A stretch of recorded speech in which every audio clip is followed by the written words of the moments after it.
Good night to you, cher spectateur.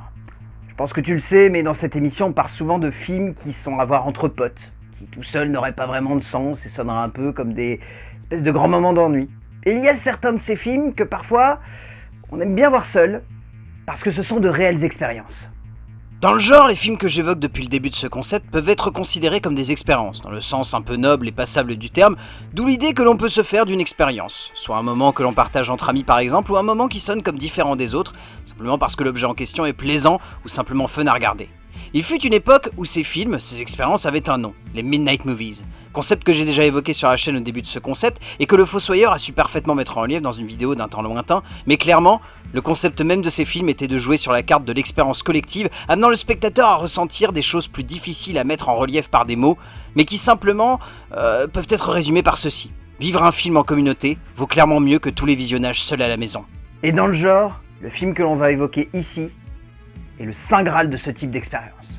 Offert par un génie du cinéma qui vit actuellement à Paris, si jamais vous voulez le croiser un de ces quatre, mais qui a surtout cherché tout au long de sa carrière à nous faire ressentir des choses que le 7ème art n'avait pas toujours l'habitude de nous transmettre. Et quoi de mieux dans le genre que de chercher au travers d'un seul film à parler de western, de mystique, de symbolique religieuse, le tout mêlé à une forme de spirituel unique en son genre que le réalisateur en question a toujours défendu dans sa filmographie, mais que ce Midnight Movie a totalement su ancrer dans la genèse et l'évolution de son récit. El Topo est un bijou de film psychédélique, un moment de cinéma rare devant lequel il est tout simplement impossible de dire que l'on s'ennuie, tant la puissance graphique de l'objet, l'ambiance globale du métrage, la générosité avec laquelle le cinéaste parvient à nous embarquer dans son concept, tout est là pour donner lieu à plus qu'un simple film expérimental, mais bien une œuvre à part entière cherchant à nous plonger dans un monde unique, un monde fantasmagorique et rare, qui frôle toujours du bout du doigt une forme de fantaisie, sans jamais forcément tomber les deux pieds dedans, et c'est cela qui rend l'œuvre fascinante, émouvante, passionnante, et belle. Et cela, on le doit indéniablement à son créateur, dont j'ai choisi de ne pas vous révéler le nom tout de suite.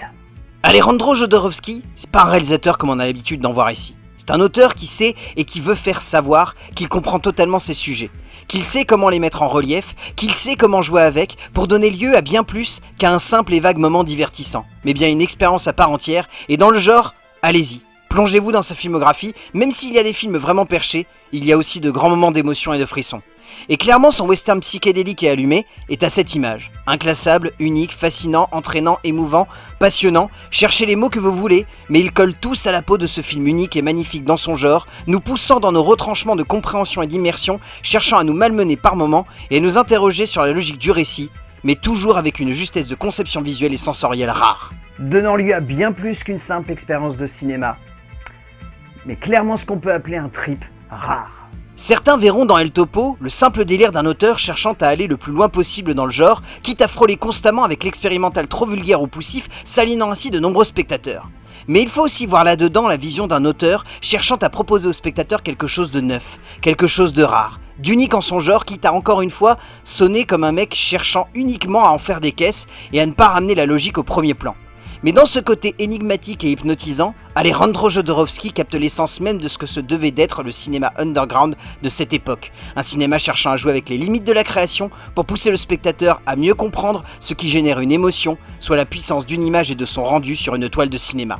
Passer un moment devant El Topo, c'est comme avoir un mec sur son épaule qui cherche à nous faire réfléchir sur la vie en nous balançant des phrases pompeuses mais qui restent en tête à la fin de la séance. Alors si tu veux te taper un bon trip et en même temps voir un film qu'on peut clairement qualifier d'inclassable,